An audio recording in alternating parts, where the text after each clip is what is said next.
I was born in Fiji and raised in the Pacific.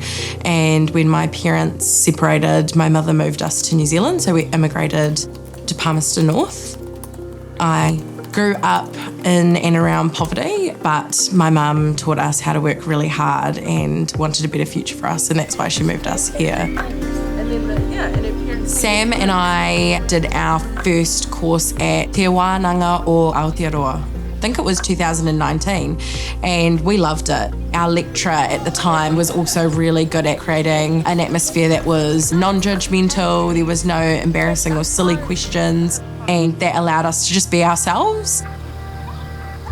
We would set challenges at the course where we should go to a shop, for example, and try and negotiate something and never pay full price. After a while of doing the money management course, it became more of like a game. I think my wife kind of found it quite embarrassing at times. Every time we'd go to a shop, I'd always try and negotiate the price and get it for cheaper. As two young parents working full-time, you want better for yourselves, and a catalyst of that is having children. Sam and I didn't really have much money to our names. We probably had negatives. I think using the kids and my family as a motivation for us to actually make it work was a big part of wanting to go and start a business. Because not only did you want to do better, but you knew that if you didn't work hard enough, then 4 little kids will be affected.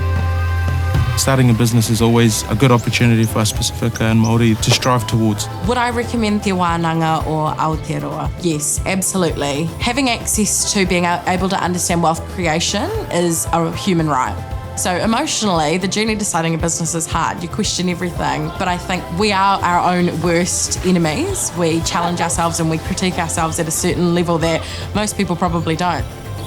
It's a hard journey, but if you're willing to stick it out and fight some of those barriers within yourself, you can totally achieve your dreams.